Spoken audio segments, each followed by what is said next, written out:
Mes amis,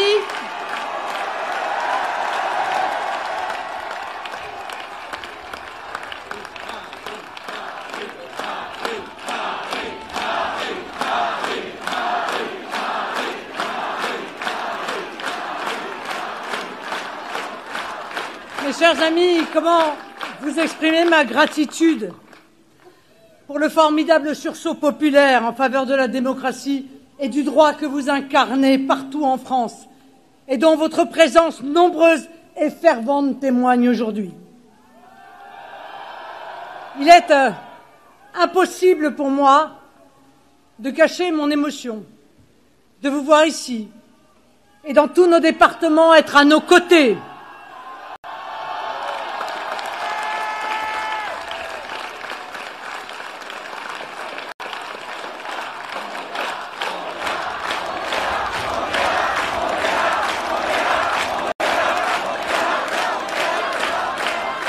Et merci d'être là, merci d'être à nos côtés pour défendre ce que cette décision a foulé aux pieds et auquel je tiens par-dessus tout, mon peuple, mon pays et mon honneur.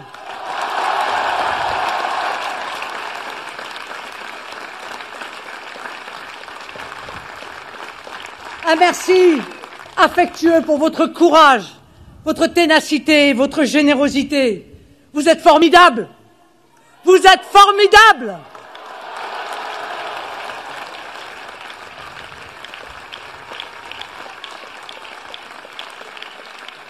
Merci aussi à Louis, Éric et Jordan pour leurs paroles puissantes et amicales, pour leur énergie et pour leur force de conviction au moment où nous sommes engagés dans ce combat essentiel pour la vérité et la justice, ce combat également pour l'honneur de notre mouvement et les libertés démocratiques des Français.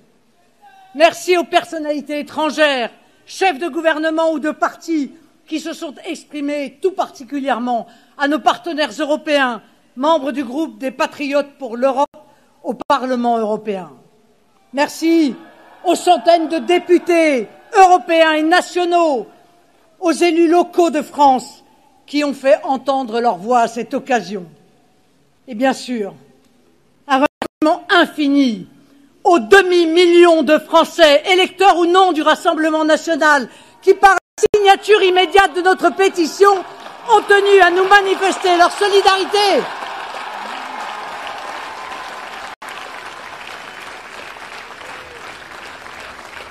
Vos soutiens, vos messages, vos ralliements nous font chaud au cœur. Ils sont pour nous, ils sont pour moi évidemment, une raison supplémentaire de ne rien lâcher. Et que chacun soit rassuré, je ne lâcherai rien.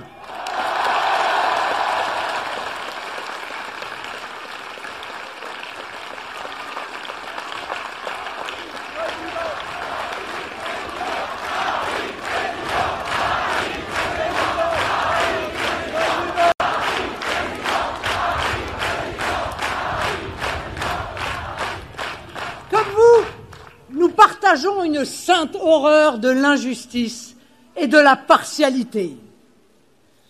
Nous ne pouvons que nous comprendre, vous le peuple de France, qui subissez chaque jour votre lot de dénigrement, de mépris, d'injustice. Vous livrez à toutes les insécurités sociales, physiques, maltraitées dans votre propre pays, niées dans votre culture et dans votre identité.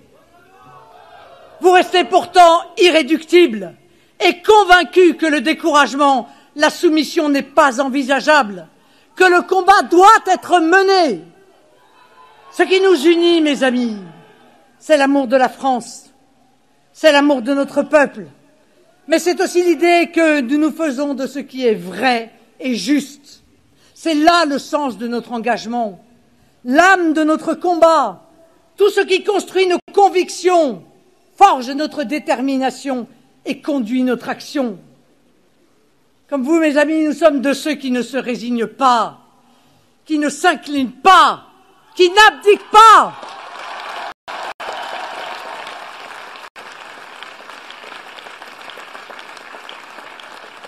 Nous savons que derrière les droits et les libertés que nous invoquons, nous défendons les droits et les libertés des Français, de tous les Français, et particulièrement des Français discriminés dans leur propre pays. C'est pourquoi nous croyons dans la politique, parce qu'elle peut, parce qu'elle doit combattre l'injustice, changer la vie, mais aussi affronter les forces du système dont le seul projet est de se maintenir, quel qu'en soit le prix, quelle que soit la bassesse des moyens mis en œuvre pour y parvenir.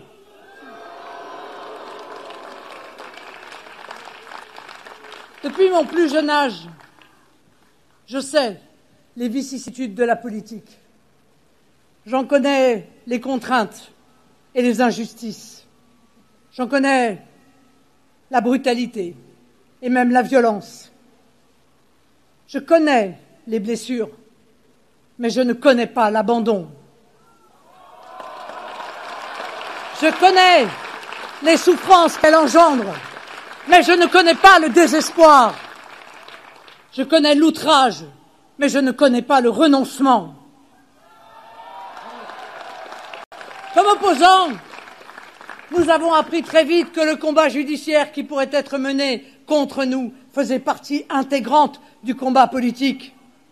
Sur le long chemin qui conduit aux responsabilités, nous avons eu à subir tant de mensonges, tant de calomnies, tant de coups bas et d'attaques, tant de mauvais procès qu'il nous a fallu déjouer. Tant auraient renoncé à notre place. Mais nous sommes toujours là. Et bien là!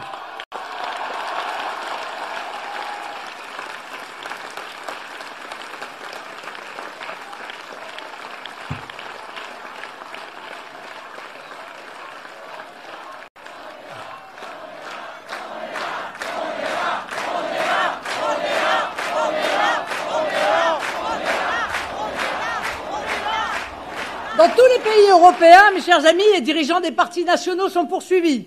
Comme dernièrement notre ami Matteo Salvini pour séquestration, rien que ça, pour avoir refusé de laisser accoster des migrants illégaux dans son pays. Des candidats gênants sont interdits de concourir, comme en Roumanie. Beaucoup d'autres, d'ailleurs, sont victimes de campagnes de diffamation d'État sans pouvoir se défendre juridiquement. Comme vous, comme tous les militants, cadres et élus de notre mouvement, je ne me suis jamais battu pour moi-même, pas pour des avantages ou des honneurs. Que vaut notre sort personnel par rapport à la cause que nous défendons? Que vaut notre confort de vie quand c'est l'existence même de la France dont il s'agit? Vous savez, en politique, et surtout dans l'opposition, les couronnes sont davantage faites d'épines que de lauriers. Pour autant, nous avons de la politique une haute idée, car il n'existe pas d'activité plus noble, plus tournée vers les autres et la bienfaisante action publique que la politique. Le débat d'idées, la confrontation loyale des points de vue et la fédération des énergies à la recherche du bien commun, c'est cela pour nous la politique. C'est pourquoi l'engagement militant nous semble si naturel, si estimable. Comme de très nombreux adhérents de partis et élus de tous bords, nous voyons l'engagement politique comme une sorte de sacerdoce, un sacerdoce laïque, mais auquel il faut beaucoup sacrifier. Cet engagement politique nous apparaît être, dans la France et l'Europe d'aujourd'hui, un impératif absolu. Quand le pays s'affaisse et perd sa souveraineté, quand le peuple souffre, quand l'avenir collectif semble incertain, alors l'engagement n'est pas seulement une nécessité, c'est un devoir. Je continue à croire que la politique n'est pas ce que certains voudraient en faire, y compris avec des apparences légales et prétendument respectables.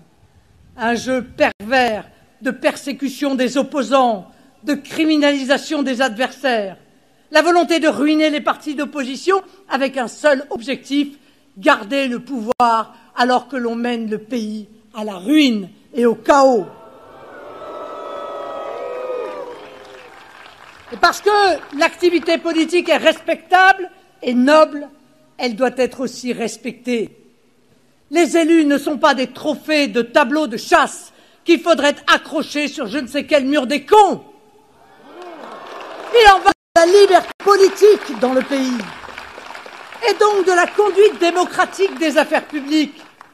Il ne serait guère rassurant pour notre société que derrière la chasse à l'homme politique se cache l'objectif de dissuader les vocations à l'engagement public. Et c'est pourtant ce qui se profile dans notre pays, qui est confronté aujourd'hui à une très grave crise de l'engagement politique, que vous faites heureusement mentir. Alors, on peut s'interroger, à part pour en faire des trophées sur un tableau de chasse, pourquoi ajouter l'humiliation aux poursuites? Je pense à cet ancien président de la République que nous avons pourtant largement combattu et contre lequel est requis la perte de ses droits familiaux ou 7 années de prison, avec l'objectif à peine dissimulé de faire de sa faute, si tant est qu'elle existe, un acte plus durement sanctionné que la plupart des crimes. Je pense à ces incriminations dont l'intitulé déshonorant sont bien éloignés des faits dont on nous demande de répondre. L'humiliation, tout comme la vengeance ou le concept de tableau de chasse judiciaire, tout cela est à l'opposé de l'idée que je me fais de la justice. Tout cela me fait horreur. Je ne dis pas cela pour me dérober. Ce n'est ni dans ma nature, ni dans mes principes. Je le dis car c'est cela que je me suis présenté à l'automne dernier devant le tribunal, avec le respect que je crois dû à l'institution de la justice de notre pays. Je l'ai fait avec les arguments de droit et de raison qui me semblent me disculper totalement, ainsi que mes compagnons ou notre parti. Je l'ai fait avec la confiance qu'un justiciable est en droit de placer dans la justice d'un pays démocratique. Cette affaire, je le rappelle, fut engagée à l'instigation de nos adversaires socialistes du Parlement européen, avec le bras lourdement armé d'institutions européennes, plus enclines d'ailleurs à regarder la paille qui est dans l'œil de ses opposants que la poutre qui est dans celui de ses soutiens et même de ses membres ou dirigeants les plus haut placés. Des affaires récentes de lourde corruption en témoignent d'ailleurs. Le Qatargate, Huawei, des affaires pour lesquelles l'OLAF, cet organisme totalitaire de la Commission européenne, a préféré regarder ailleurs. Ce service de police interne au Parlement européen, dont le fonctionnement et les pratiques sont contraires à tous les principes de droit, critiqués d'ailleurs à maintes reprises dans des rapports parlementaires notamment, concentre sa malsaine énergie à monter des dossiers contre les États, contre les fonctionnaires, cher Fabrice Leggeri, tu sais de quoi je parle, ou les personnalités qui osent s'opposer à la brutalité autoritaire de l'Union européenne. Nous étions, dès le départ, vous le voyez, très éloignés des motivations de droit et d'une démarche judiciaire exempte de partialité politique. Je n'hésite pas à souligner la dimension politique dans le procès qui nous est fait. Car comme pour d'autres, ce qui aurait dû ne rester qu'un simple différend administratif avec les services du Parlement européen s'est transformé en incrimination la plus sévère et la plus infamante possible. Et si l'origine de ce procès fut politique, l'audience d'une partialité affolante le fut également, tout comme l'instruction confiée à une magistrate du syndicat de la magistrature, tout comme le réquisitoire, dont j'ai tout de même la cruauté de rappeler, comme l'a rappelé Jordan, que démuni de toute preuve de charge dans un des aspects du dossier, le parquet a avoué. Malgré cela, je ne me résous pas à demander la relaxe, ça me ferait trop mal. Et enfin, bien sûr, le jugement, dont l'argumentation a presque fait l'unanimité contre elle des juristes sérieux. C'est pourquoi il faut arrêter de nous reprocher de critiquer une décision de justice. Ce n'est pas une décision de justice, c'est une décision politique.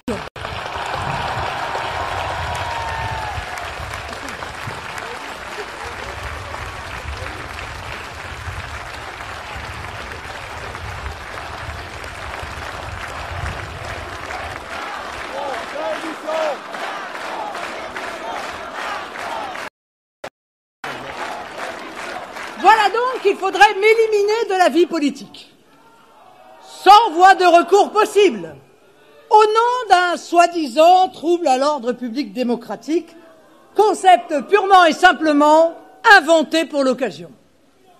Pardon, mais le principal et même l'unique trouble à l'ordre public démocratique, c'est bien celui qui consiste à empêcher l'unique souverain, le peuple, de s'exprimer.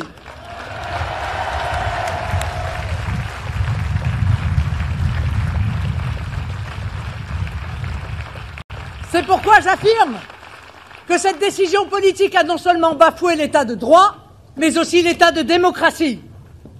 Alors que ce soit clair, nous ne mettons pas toute la justice dans le même sac.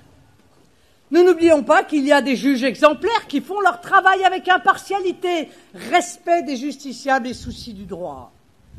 Nous condamnons, bien sûr, les insultes et les menaces contre les magistrats, tous les magistrats. Elles sont indignes et ne rendent pas service à la cause qui est résumée par un des plus beaux mots de notre langue, la justice. Vous l'avez compris, nous ne demandons pas d'être au-dessus des lois, mais pas au-dessous des lois. Nous ne sommes pas des sous-citoyens, parce que nous aurions commis le crime, aux yeux de certains, d'avoir fait de la défense de la patrie et de sa souveraineté le combat de nos vies. Les 13 millions d'électeurs qui nous font l'honneur de leur vote et de leur confiance ne sont pas des demi-citoyens qui devraient battre leur coulpe pour leur hérésie, pas des justiciables de seconde zone à qui pourraient être déniés les droits élémentaires de citoyens ou de justiciables. Faut-il rappeler qu'ayant réuni plus de 37% des voix aux législatives et 31% aux européennes, nous sommes déjà privés de la moindre fonction, même symbolique, à l'Assemblée nationale ou au Parlement européen, par ceux-là même qui donnent des leçons de démocratie matin, midi et soir. Comment croire qu'en France, le pays des Lumières et des droits de l'homme, on puisse gouverner en ayant recueilli 5% des voix et qu'on interdise de toute fonction un parti qui réunit 37% des suffrages?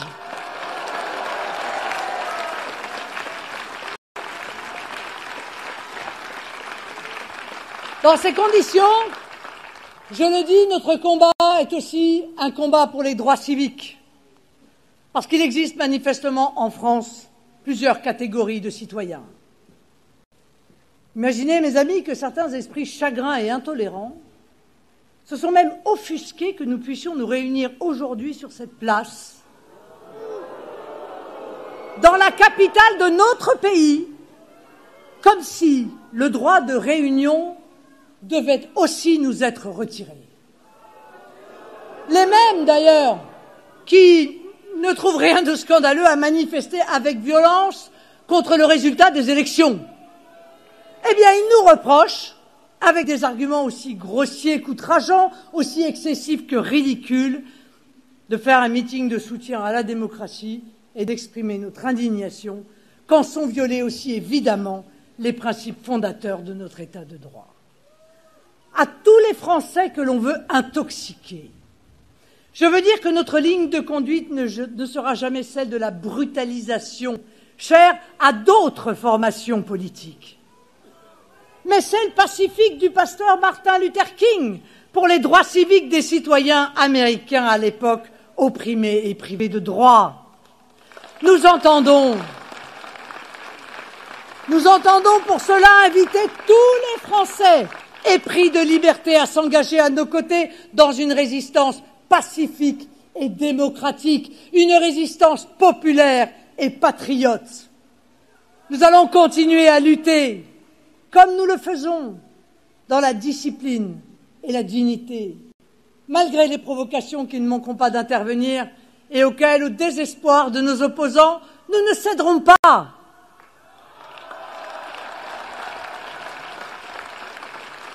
Malgré les fantasmes de nos adversaires, il n'y a chez nous aucun esprit de sédition, seulement la volonté inaltérable de défendre pour nous et pour tous les Français de métropole, d'outre-mer et du monde qui sont exclus ou se sentent exclus leurs droits, tous leurs droits.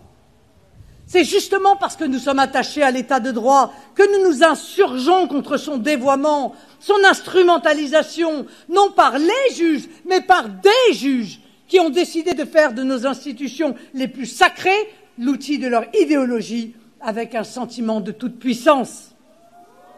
Personne, et surtout pas les défenseurs du principe d'indépendance de la justice, ne peut cautionner le fait que des magistrats, sous couvert d'appartenance syndicale, se targuent de mener un combat militant ouvertement politique contre les patriotes, un combat ostensible et revendiqué dans un esprit de vengeance politique.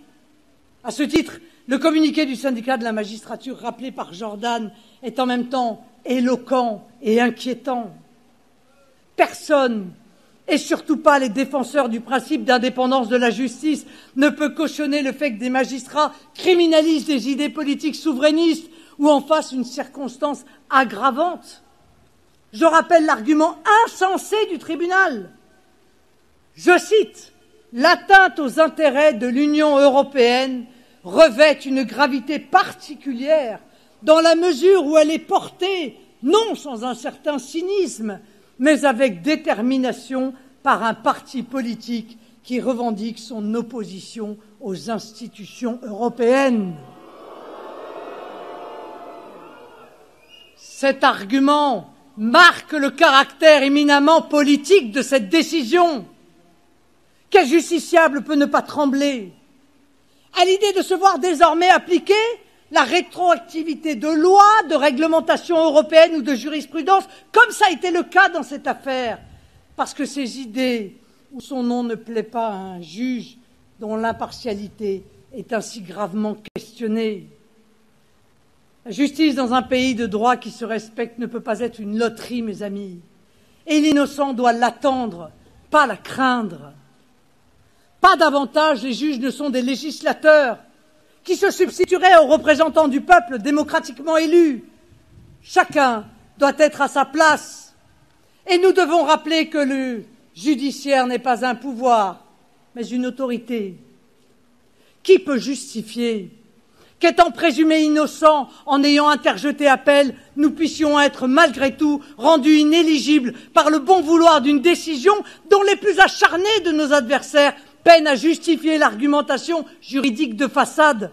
Pire, que le droit à un recours effectif soit présenté dans cette décision pénale comme un privilège dont nous devrions être privés alors qu'il est au contraire la quintessence du droit dans une démocratie mature. Qui peut se satisfaire que la France enterre le principe de double degré de juridiction, qui est une garantie faisant partie des droits fondamentaux de tout justiciable dans un État de droit? Ce principe se fonde sur la conviction raisonnable que des juges peuvent se tromper. Et c'est si vrai que près de la moitié des décisions de première instance sont réformées ou modifiées en appel. Qui peut enfin accepter l'effacement de notre modèle de justice dont nous étions, à juste titre, si fiers, et dont je rappelle qu'elle reconnaît aux prévenus deux droits inaliénables: le droit de se défendre, le droit de disposer d'une instruction à charge, mais aussi à décharge, c'est-à-dire une procédure contradictoire qui recherche la vérité et non un système qui cherche à vous faire reconnaître par la menace de peine aggravée des incriminations dont vous êtes innocent. Ah, je sais, l'avocate qui ne peut s'empêcher parfois, souvent, de se réveiller en moi, ne se résout pas à ce que le simple fait de se défendre lors d'un procès puisse être retenu comme une prétendue preuve de la culpabilité et serve d'argument pour faire de nous des récidivistes en puissance. Cela n'est pas la justice, ça s'appelle la chasse aux sorcières. Je ne peux me résoudre non plus à voir l'indispensable sérénité de la justice mise à mal par un jeu trouble de certains magistrats avec les médias. Comme si la justice pouvait être un levier d'un combat médiatique contre les politiques. Et ce jeu trouble, il est allé jusqu'à adresser le jugement complet aux médias le soir même du délibéré, alors que nos avocats, nous, ne l'ont eu que le lendemain. Ah, vous l'avez compris. Nous ne contestons pas la justice, mais demandons que ces dévoiements indignes d'une démocratie cessent. Dans cette incroyable inversion accusatoire, ce serait nous qui serions un danger pour la démocratie et l'état de droit. Je le dis et le redis solennellement ici. C'est nous qui sommes les plus fervents défenseurs, les plus ardents protecteurs de la démocratie et de l'état de droit.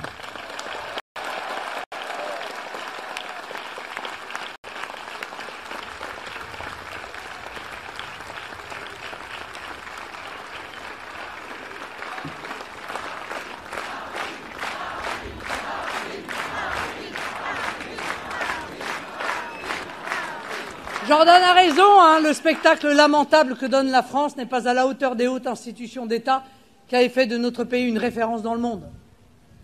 Elle n'est pas à la hauteur du message universel de la patrie des droits de l'homme, pas à la hauteur de son image de grande démocratie éclairée. Personne hors de nos frontières ne peut comprendre qu'aujourd'hui, certains en France considèrent que l'expression démocratique du peuple souverain doit être encadrée, limitée, dès lors qu'elle n'est pas conforme à leur vision. Or, l'article 3 de la Constitution, de notre Constitution, est clair. La souveraineté appartient au peuple, qui l'exerce par ses représentants et par la voie du référendum.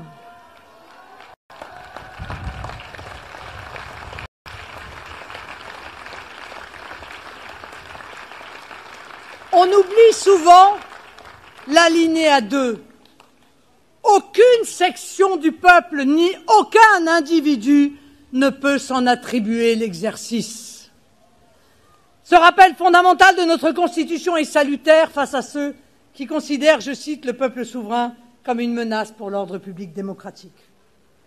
Les réactions provenant de l'étranger soulignent combien cette décision vient heurter le modèle que la France était aux yeux du monde, cette puissance de raison respectée sur la scène internationale, pour son attachement au droit et à la justice, à qui chaque nation peut parler en confiance, d'égal à égal.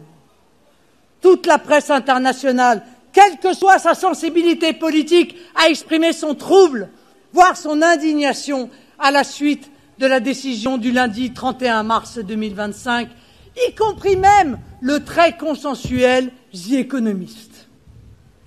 Mais au-delà de nous, au-delà de moi, ce que nous défendons aujourd'hui et dans les mois qui viennent, c'est la liberté de tous, l'état de droit pour tous, l'égalité de traitement pour tous.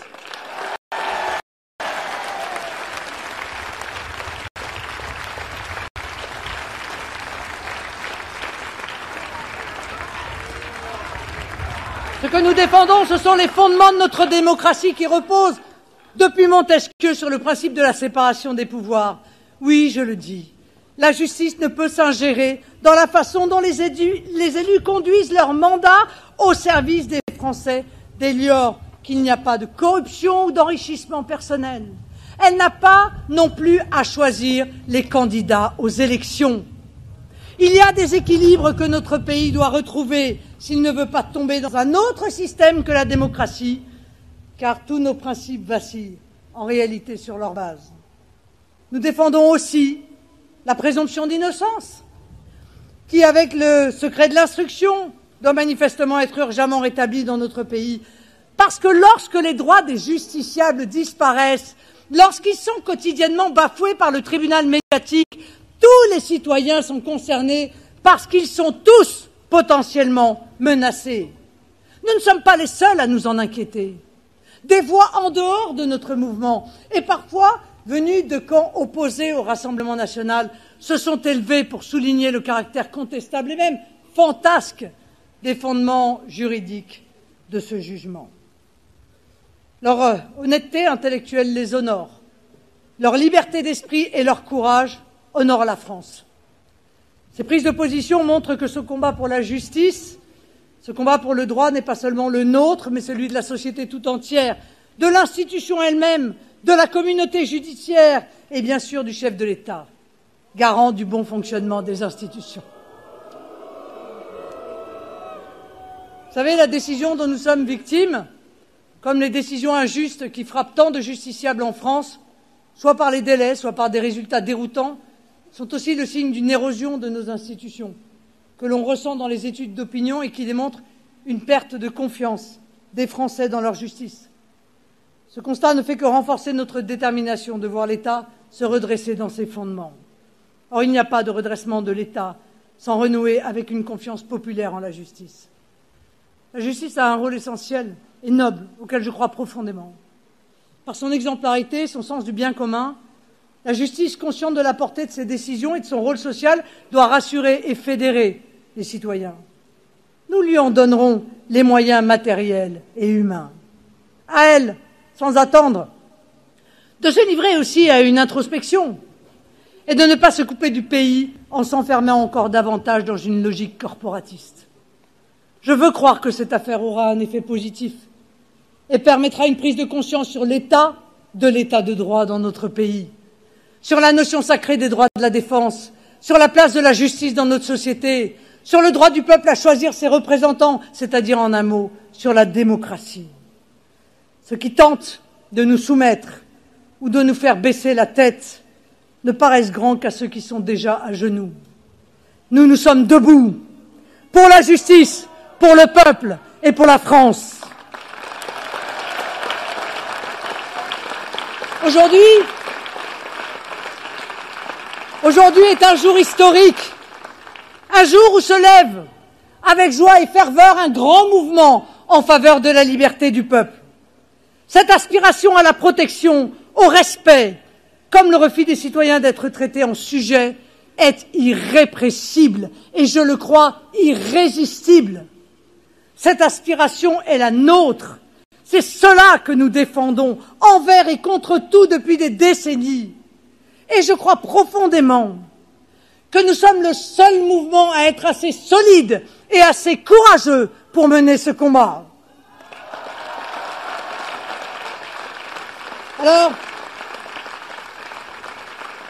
Alors, mes amis, n'oubliez jamais les raisons pour lesquelles ils nous attaquent si durement, avec tant de déloyauté. N'oubliez jamais qu'ils ne font cela que pour une seule raison. Nous sommes en train de gagner. Vous êtes en train de gagner.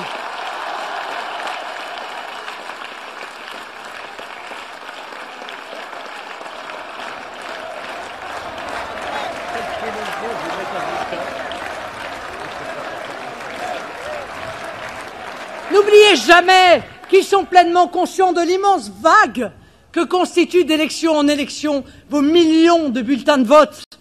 N'oubliez jamais que nous sommes le parti des bâtisseurs, le parti des conquérants, le parti des amoureux infatigables de notre grande et belle nation. N'oubliez jamais que nous devons garder chevillé au corps et au cœur la seule cause, la plus belle cause, la France.